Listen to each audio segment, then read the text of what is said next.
बाबा जी, आप स्वतंत्रता संग्राम सेनानियों के बारे में क्या जानते हैं? जी, मनुष्य 3 जगह से कुछ जानकारी हासिल करता है। पहला देख करके, सुन करके और पढ़ करके। पढ़ करके जो मैंने कुछ जाना, कुछ सुन करके जो मैंने जाना, और कुछ आज का समाज भी देख करके जान सकता है हमारे उन साक्ष्यों को।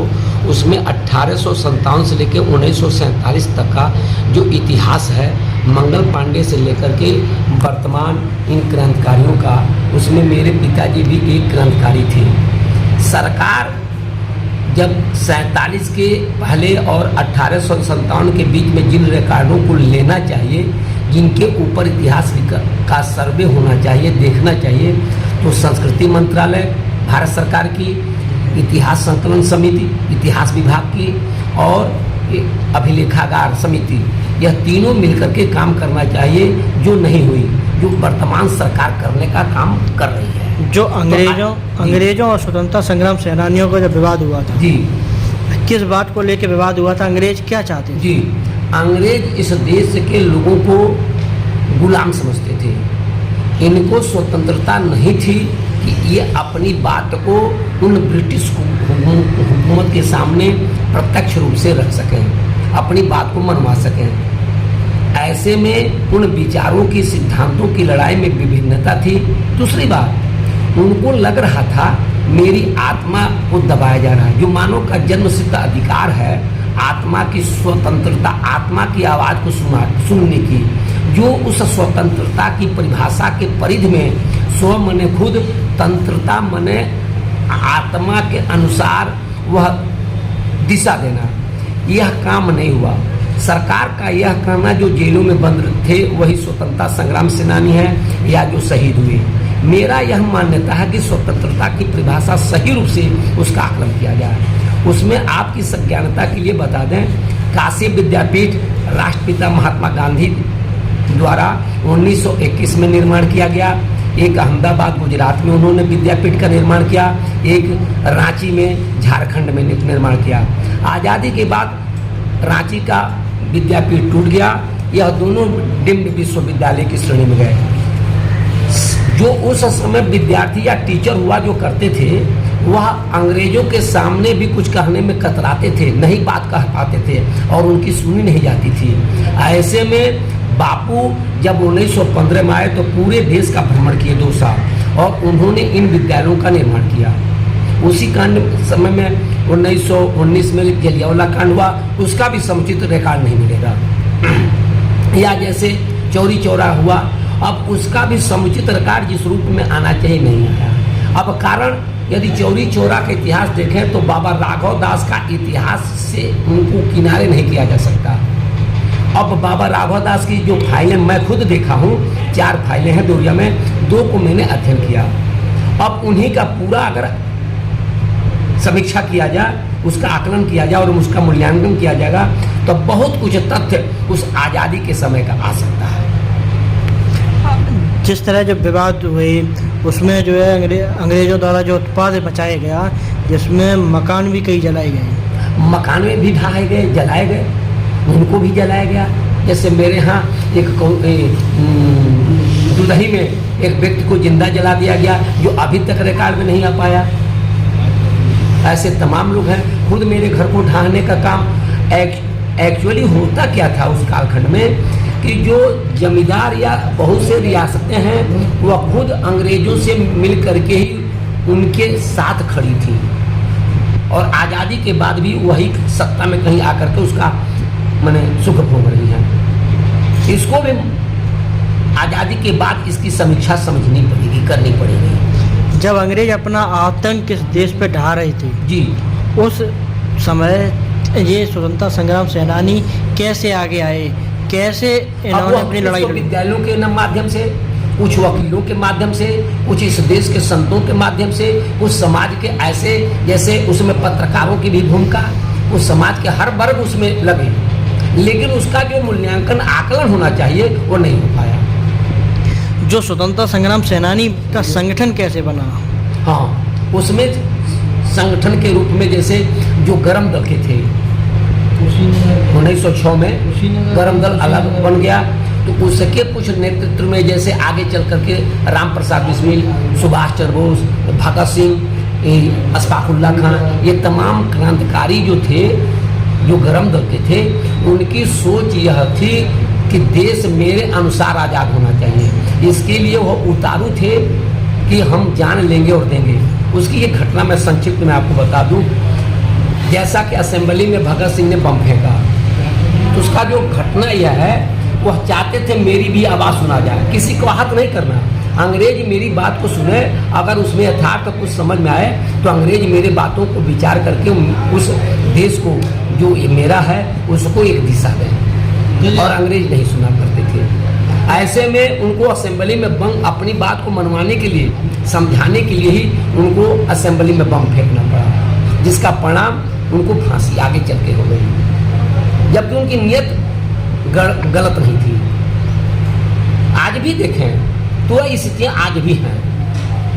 एक वर्ग, खास करके जो युवा वर्ग है, उसकी आवाज़ को कोई नहीं सुनने वाला है। दूसरी बात, अब आप जैसे कहेंगे, आज पूरी देश की व्यवस्था जाति समीकरण में आ गई है, भाषा समीकरण में है, क्षेत्रवाद के समीकरण में आ गई है, जबकि कहीं आज़ादी के दीवाने, वह जो क्रांतिकारी थे, कहीं जाति समीकरण की उनकी आंदोलन नहीं थी। छोटा सा छोटा और अमीर से अमीर, जिसके विचार राष्ट्र के प्रति थे, वह उसमें खड़ा हुआ।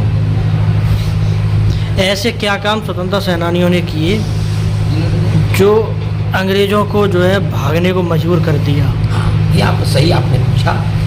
वह 1913 से खास करके आप उसकी समीक्षा करेंगे तो एक समय आया, जैसे 1942 अगस्त क्रांति जो बॉम्बे में राष्ट्रपिता महात्मा गांधी ने आहूत किया, 14 तारीख को ही उसकी शुरुआत हो गई।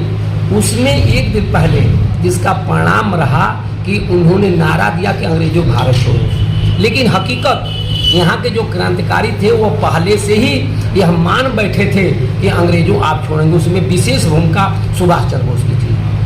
अंग्रेज ऐसे थोड़ी चले जाते हैं, लेकिन जब यह अंग्रेजों ने भी मान लिया कि अब यहाँ रहना संभव नहीं है, क्यों?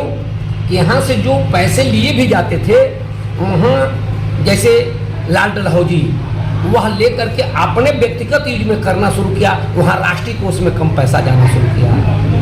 तो ऐसे में अंग्रेजों को जो वहाँ विक्टोरिया थी, उनको एक चिंता हो गई, वो पैसा जा कहाँ रहा है। बाद में यह पता चला, जैसे आज भी जो हो रहा है, जनता का पैसा जहाँ सरकार चाह रही है उसका दुरुपयोग सदुपयोग सब कर रही है। क्या आपको लग रहा है कि जिस तरह स्वतंत्रता संग्राम सेनानियों ने उस समय अपनी जान कुर्बान कर दी थी जी, लेकिन अब आज के समय में उनका जो है शोषण हो रहा है जी, उनका मूल्यांकन सही हुआ।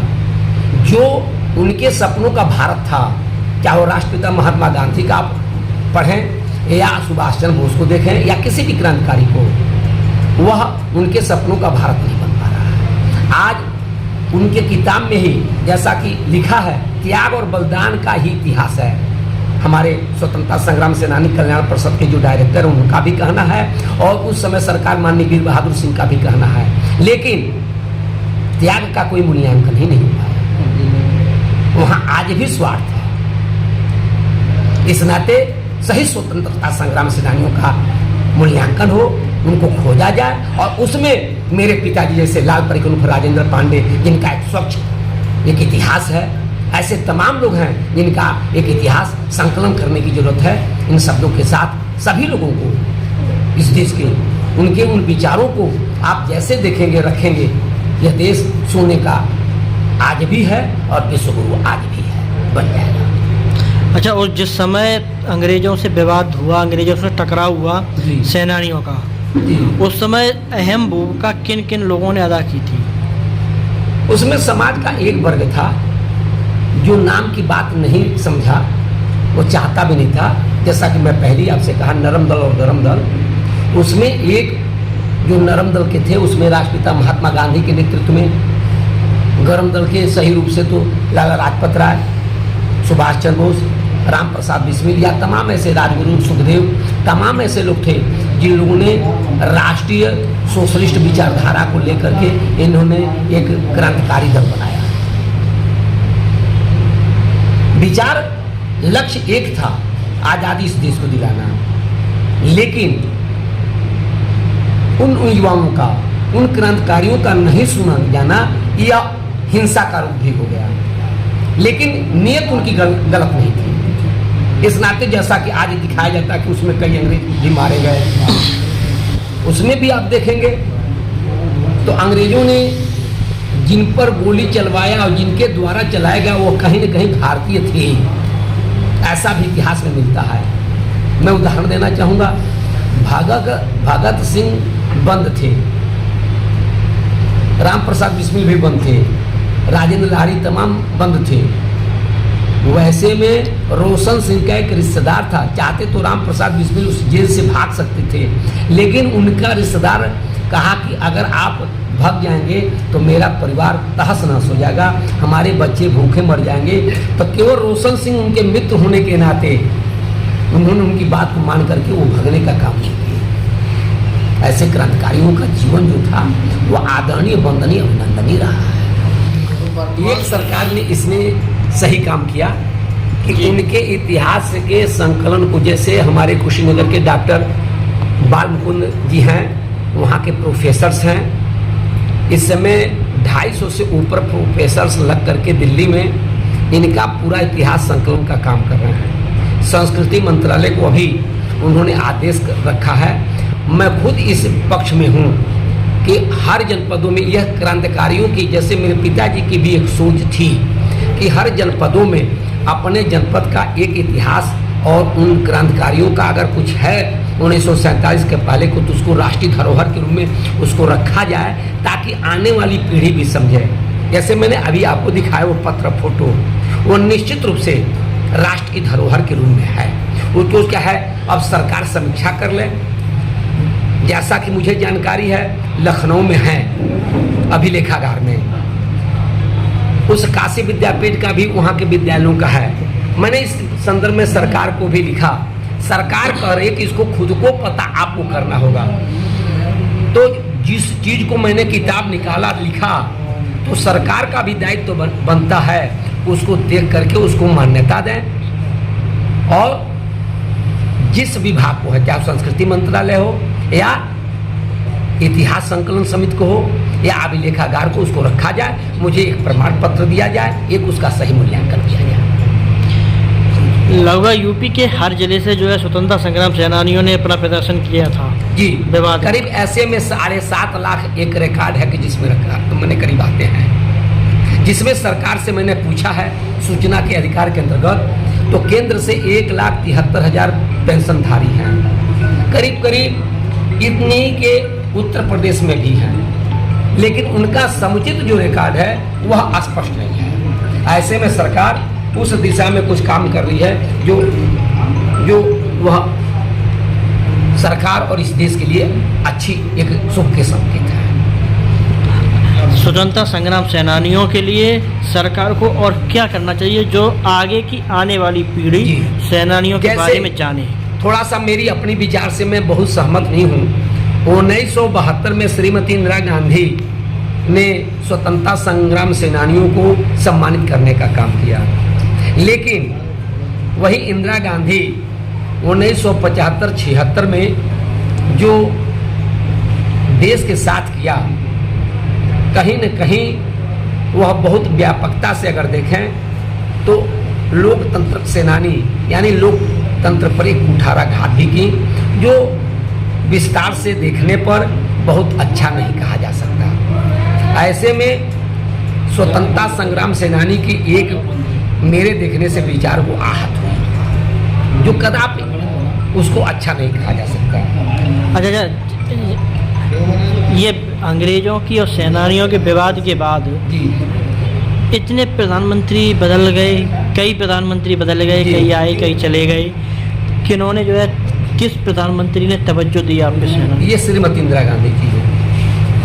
और नरेंद्र मोदी जी ने भी क्या किया? हाँ, नरेंद्र मोदी जी ने एक जरूर काम किया कि आज घर घर तिरंगा के दृष्टिकोण को देखते हुए, मेरी माटी मेरे देश को देखते हुए, उन्होंने हर गांव में जितने भी स्वतंत्रता संग्राम सेनानी हैं जितने भी शहीद हैं उनके पद के रज को लेकर के जिले में और प्रांत में, लखनऊ राजधानी में और उनके बाद दिल्ली में स्थापित करने का एक संकल्प लिए हैं। ऐसे में अगर ऐसा करते हैं तो इसके लिए वो धन्यवाद के पात्र हैं। दूसरी बात, दिल्ली में भी या हर जिलों में भी एक उनका शिलापट लिखने की बात चल रही है।